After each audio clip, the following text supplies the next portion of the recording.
Hello বন্ধুরা, কেমন আছো তোমরা সবাই? আশা করি তোমরা সবাই অনেক ভালো আছো। আমিও বেশ ভালো আছি। তবে আজকে কিন্তু ভিডিও দিতে তোমাদেরকে অনেক দেরি হয়ে গেল। এই যে আমি এখন 12:30 বাজে, বেলা পরের দিন ভিডিও এডিট করতে বসলাম। তো দেখা যাক তোমাদের কাছে কখন ভিডিওটা পৌঁছায়। খুব তাড়াতাড়ি পোস্ট করে দেবো আশা করছি, একটার মধ্যে। যাই হোক, এখন তোমরা যেটা দেখতে পাচ্ছ সেটা হচ্ছে পাবদা মাছ। এটা আমি অনলাইনে অর্ডার দিয়েছিলাম ফোন করে। তো সে দিয়ে গেছে পাবদা মাছ, আর আমি তো বুঝতেই পারিনি। মানে আমি বলেছিলাম যে গোটা গোটা রেখো, মেয়ে খেতে খুব ভালোবাসে, পিস পিস করো না, যদি ছোট হয় সেই ভয়ে বলেছিলাম। এবার উনি যে আমাকে এত বড় সাইজের পাবদা মাছ দিয়ে দেবে আমি তো ভাবতেও পারিনি। তো যাই হোক, এক একটা মাছ সে আমাকেই কাটতে হলো। 3 পিস মতো করেছি, কোনোটা 2 পিস করেছি, মানে হিমশিম খেয়ে গেছি। এখানে 1 কিলো মতো পাবদা মাছ ছিল, বুঝলে তো। তো যাই হোক, তো মাছটাকে এখন দেখো নুন হলুদ দিয়ে ভালো করে মাখিয়ে নিচ্ছি, আর তার সাথে কিন্তু একটুখানি সর্ষের তেলও দিয়ে দিয়েছি। এখন থেকে আমি যে কোনো মাছই ভাজি না কেন একটুখানি মাখার সময় তেল দিয়ে দিই, কারণ কোন মাছ যে ফাটবে কোন মাছ যে ফাটবে না কেউ বলতে পারে না। আজকাল তো দেখি রুই কাতলা মাছও ফেটে যায়, সেই কারণে আর কি ভালো করে দেখো নুন হলুদ মাখাচ্ছি তেল দিয়ে। আর তার সাথে দেখছি মাছের সাথে কিন্তু ডিমও রয়েছে। তোমরা কারা কারা পাবদা মাছ খেতে ভালোবাসো আমাকে কিন্তু অবশ্যই কমেন্ট করে জানিও, ঠিক আছে? তো চলো, ভালো করে মাছটা কিন্তু আমার ম্যারিনেট করা হয়ে গেছে। এটার তোর মাংস না যে অনেকক্ষণ রেখে দিতে হবে, তো আমার মোটামুটি ম্যারিনেট করে এখন এটা রেখে দিয়ে তারপরে আমি কড়াইতে কিন্তু তেল দিয়ে রান্নাটা বসিয়ে দেবো। তো চলো রান্নাটা বসিয়ে দিই। তবে তার আগে আমাকে আরও কিছু কাজ করে নিতে হবে। যেমন ধরো, এখন আমি পেঁয়াজটা কেটে নেব। তো পেঁয়াজ দিয়েই করব মাছের ঝোলটা, রসুন আদা কিছু দিইনি পাবদা মাছে। এমনিতে তো এই মাছটা সর্ষে বাটা দিয়ে খেতেই বেশিরভাগ মানুষ পছন্দ করে, কিন্তু আমাদের ঘরে সর্ষে বাটাটা খুব একটা হয় না, কারণ সর্ষে বাটা না সোমনাথের পেটেও সহ্য হয় না, আর আমার পেটেও সহ্য হয় না। মানে সর্ষে বাটা দিয়ে রান্নাবান্না খেলে আমাদের পেট খারাপ করবেই, এরকম একটা ব্যাপার। তো সে কারণে কিন্তু আমরা সর্ষে বাটাটা একদম অ্যাভয়েডই করি, সেই ইলিশ হোক আর পাবদা হোক বা অন্য কোনো মাছ। তো তার জন্য শুধু পেঁয়াজ দিয়েই করব, ঠিক আছে? তো দেখতে থাকো রান্নাটা, আমি তোমাদের সাথে শেয়ার করছি, আর সঙ্গে থাকো। আশা করি তোমাদের পুরো ভিডিওটা ভালো লাগবে।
তো বন্ধুরা দেখো, মাছগুলো কিন্তু আমার ভাজা হয়ে গেছে। আর পাবদা মাছ কিন্তু বেশি একটা ভাজতে লাগে না, মানে কড়া করে ভাজতে লাগে না।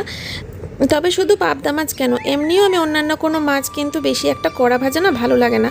তবে হ্যাঁ, ভাজা যদি খাই ডালের সাথে তখন হয়তো কড়াটা খেয়ে নেব, বাট যদি ঝোলের মধ্যে মাছটা দেওয়া হয় তখন সেক্ষেত্রে মাছটা কড়া ভাজলে ভালো লাগে না। তো তেলের উপরে দিয়ে দিলাম কালো জিরে আর পেঁয়াজ দিয়ে, দেখো এখন ভালো করে নাড়া দিচ্ছি। আর এর মধ্যে দেবো টমেটো, তারপরে দেবো নুন হলুদ আর জিরের গুঁড়ো লঙ্কার গুঁড়ো, এই কাঁচা লঙ্কা এইসব দিয়ে কষিয়ে নিয়ে কিন্তু জল দিয়ে দেবো, ঠিক আছে? দেখতে থাকো, এটার কালার পুরোপুরি চেঞ্জ হয়ে যাবে। অনেকক্ষণ ধরে নাড়িয়ে মশলাটার একটা গ্রেভি কালার নিয়ে আসবো, তারপরে আর কি মাছটা দিয়ে দেবো। তো এই রান্নাবান্না করছি আর কি, আর কিছু করব না রান্না, কারণ আর ফ্রিজের মধ্যে ওই পালং শাকের তরকারি রয়েছে, কালকে করেছিলাম পালং শাকের তরকারি রয়েছে। আর আমার শাশুড়ি মা কালকে রাতে এসে ভেজ ডাল দিয়ে গেছে, তো সেইটা দিয়ে সোমনাথের হয়ে যাবে, যেহেতু ডাল লাগে প্রতিদিন। তাই আমি ডালটা করিনি, শাশুড়ি মা দিয়ে গেছে বলে। তো ওই ডাল দিয়ে মাছ দিয়ে পালং শাক চচ্চড়ি দিয়ে হয়ে যাবে। তার সাথে তো সিদ্ধ রয়েছেই, চিকেন সিদ্ধ ডিম সিদ্ধ।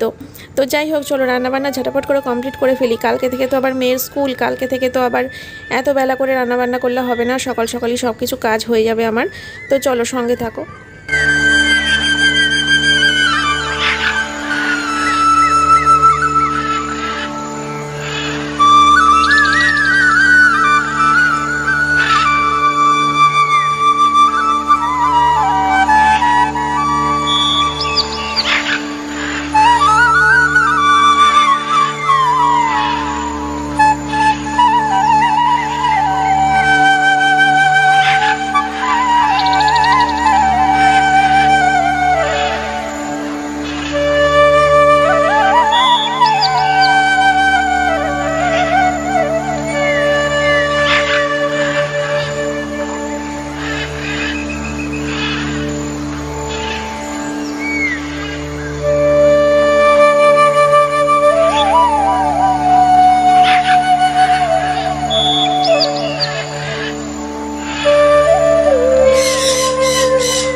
এদিকে দেখো আমার মাছের ঝোলটা কিন্তু কমপ্লিট হয়ে গেছে। কাঁচা লঙ্কা দিয়ে দিয়েছি নামানোর আগে, আর এখন দিয়ে দেবো সেটা হচ্ছে ধনেপাতা।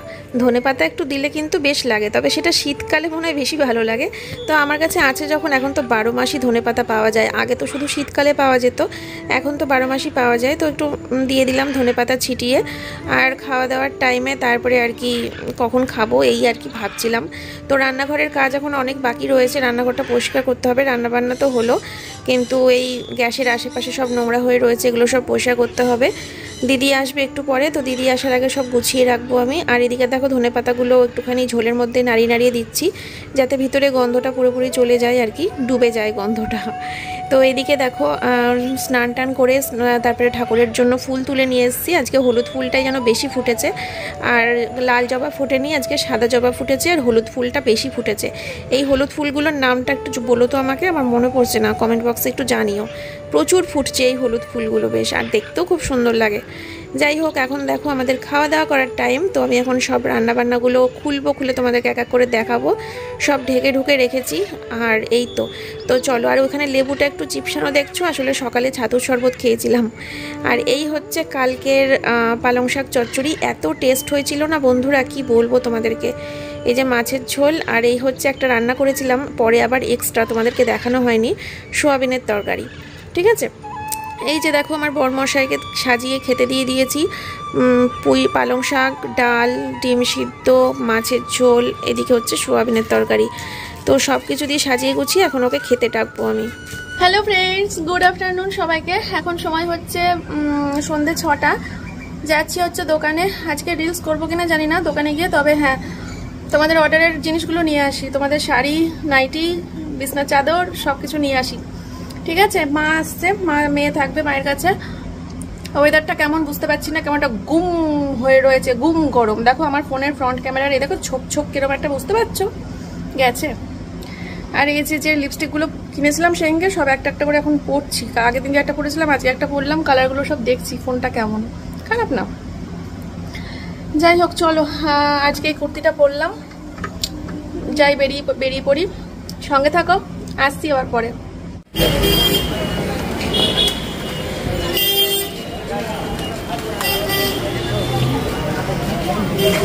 আজকের ব্লগটা যাচ্ছে তাই জঘন্য হয়েছে, একদম ছোট্ট মতো পুচকে মতো দিয়ে মিনি ব্লগ মনে হয়। মনে হয় কি, আমি তো সারাদিন কোনো ভিডিওই করিনি। কারেন্ট ছিল না দুপুরবেলা, স্নান টান করে উঠেছি, স্নান টান করে উঠে দেখি কারেন্ট নেই, তখনই গেছে আমার মাথা। মানে ভেবেছিলাম তাদের ওটা কাজ ছেড়েনি, স্নান টান করে আজকে ব্লগ শুরু করবো। স্নান টান করে ঘরে এসে দেখি কারেন্ট নেই, তখন আর ব্লগ, তখন রাগে আমার গা পিত্তি চলছে। মাঝে মাঝে করি তো ব্রাশ করা থেকে, আমার মাঝে মাঝে ভালো লাগে না, মাঝে মাঝে। যাবো না, বাড়ি যাবো না। কি রে, জামা ভিজা কেন? ভিজা না, ঠান্ডা। অনেকক্ষণ এসে চললে কিছু জামা কাপড় ধরলে ঠান্ডা না ভিজা বোঝা যায় না। আমার ঠান্ডা হয়ে গেছে বাবা, পুরো ঠান্ডা হয়ে গেছে মেয়ে। এরকম মা সব জামা কাপড়গুলো এখানে ভাঁজ করে দিয়েছে, এগুলো সব আজকে সকালবেলা ঘুম থেকে উঠে ছাদে গিয়ে মেলে দিয়েছিলাম। ঘুম থেকে উঠে? হ্যাঁ, সকালে মেলেছিস তো, এখনো তো কিছু কিছু জয়ের মোটা জামা মনে হচ্ছে না। হাট, সব শুকনো। 9টা 9:30টাই মেলা, 9টা 9:30টাই মেলা। বাবা কি নরম স্কিন, আর তোরটা কি এখন আল্লাহ দেখাচ্ছে। সোমনাথ নেই, সোমনাথ গেল, আমি এইমাত্র দোকান থেকে বাড়িতে আসলাম, এসে ব্যাগটা রেখে তারপরে সোমনাথ গেল হচ্ছে মেয়ের ক্রিমির ওষুধ আনতে। ক্রিমি হয়েছে ওর, কালকে রাত্রিবেলা ক্রিমি ছটপট করতে করতে ঘুমিয়েছে। তারপরে সকালবেলা আবার বলছে যে বাথরুমে জ্বালা করছে, বাথরুমে ভোরবেলা 4টার সময় উঠে পড়েছে, 4টার সময় উঠে বাথরুমে জ্বালা করছে বলছে। তারপরে ওই কোনো ক্রিমি হলে না বাথরুমে অনেক সময় প্রবলেম হয়। তো দাঁত পড়েছে আজকে জয়ীর, দেখেছিস দিদাকে দাঁতটা? দাঁত পড়েছে।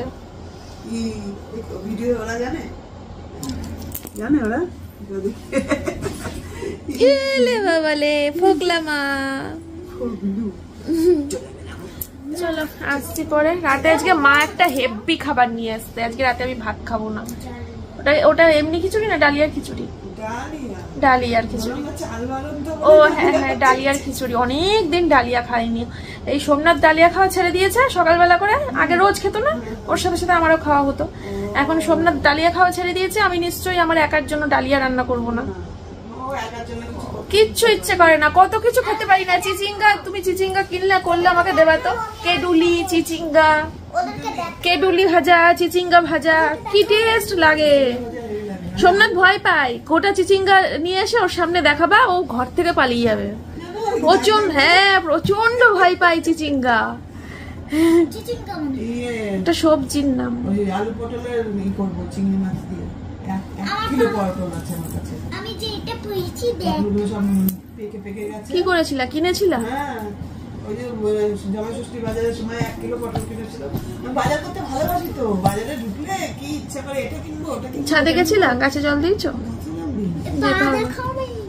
ওই রে বাবা, পা দেখো, এই দেখো পা, লক্ষ্মীর পা, দেখেছো? মা লক্ষ্মীর পা।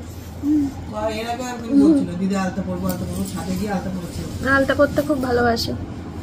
ছাদে গাছগুলো সোমনাথ বলছিল এত ঢেঁড়স হবে না, এত উচ্ছা হবে না, সবাইকে দিয়ে শেষ করতে পারবা না, দেখবা কবে যে হবে। বসে আছি, কি জানি খেয়াল করিনি। আজকে সকালে এত রোদ্দুর ছিল, ছাদে গিয়ে জামা কাপড় গুলো মেলে গাছের ফুল তুলেই ঝেড়ে মেরে নিচে চলে এসেছি। সবজির দিকে আর তাকানোর, চলো পরে আসছি। তো বন্ধুরা, রাতের খাওয়া দাওয়া সব হয়ে গেছে, সবাই সবকিছু খেয়ে নিয়েছে। আর আমি খেয়েছি হচ্ছে ডালিয়ার খিচুড়িটা, ওটা দিয়ে সোয়াবিন দিয়ে খেয়েছি, মাছ দিয়ে, পালং শাকের চচ্চড়ি দিয়ে, সবকিছু দিয়ে ভরিয়ে ভরিয়ে খেয়েছি। খুব টেস্টি হয়েছিল ডালিয়াটা, ভীষণ সুন্দর হয়েছিল খেতে। ঘি দিয়েছিল বোধহয়, ঘিয়ের গন্ধ বেরোচ্ছিল। যাই হোক, তো বিছানা হয়ে গেছে দেখো। এখন ব্যবসার রিলসগুলো ছাড়ছি শুয়ে শুয়ে, মানে বসে বসে আর কি। এতক্ষণ ছাড়লাম এডিট করে ব্যবসার রিলসগুলো। আর তারপরে এখন ওই যে অর্ডারের ফোনটা, এখন অর্ডারগুলো নেব। কালকেও নিতে থাকবো অর্ডার, কালকেও ছাড়বো কিছু শাড়ির ভিডিও। আর তারপরে কয়েকদিন পর আবার বেডশিট নাইটি নিয়ে আসবো তোমাদের জন্য। যাই হোক, এই যে আমার সোনা মাম্মাম এখন ঘুমাবে, লাগলো মুখে। আমার সোনা মাম্মাম এখন ঘুমিয়ে পড়বে। সোনা মাম্মামের কাল থেকে স্কুল, কালকে থেকে মাম্মামের স্কুল, কালকে থেকে সকালবেলা ওঠা, কালকে থেকে স্কুল, একদম অন্যরকম একটা দিন কাল থেকে। তো যাই হোক, আবার ছুটি, পুজোর ছুটি, আমার 2 বার করে ছুটি পড়ে, পুজোর ছুটি আর এক গরমের ছুটি। তো গরমের ছুটি, পুজো দেরি আছে এখনো অনেক। তো কাল থেকে স্কুল একদম অন্যরকম হবে। কাল থেকে সবকিছু, অ্যাকচুয়ালি স্কুল আজকে খুলেছে, কিন্তু আজকে 1টার মধ্যে ছুটি দিয়ে দিত, মানে 1 ঘন্টা ক্লাস হতো। কালকে থেকে ফুল স্কুল হবে, তার জন্য সোমনাথ বললো আজকে পাঠাতে হবে না, কাল থেকে ফুল স্কুল, কালকে থেকেই যাবে, এই আর কি। তো কাল থেকে সকালবেলা ঘুম থেকে ওঠা, ম্যাডামের সকালবেলা আসা, কালকে থেকে দিনটা পুরো অন্যরকম হবে। আর ব্লগগুলোও কালকে থেকে আবার অন্যরকম হবে, সেই আগের মতো। যাই হোক, চলো আজকের মতো তাহলে ভিডিওটা এখানেই শেষ করছি। সোমনাথকে ফোন করলাম, বললাম শুতে আসো। ও আবার ওই ঘরে বসেছিল, একটু কাজে এলাম, তো ও শুতে আসতো। এখন আমরা এক্ষুনি ঘুমিয়ে পড়বো, মানে ফোন ঘাটবো, ঘুমিয়ে পড়বো। তাহলে আজকের মতো ভিডিওটা এখানেই শেষ করছি। সবাই ভালো থেকো, সুস্থ থেকো, দেখা হচ্ছে পরের দিন সকালে নতুন ভিডিওর সাথে। আজকের মতো টাটা।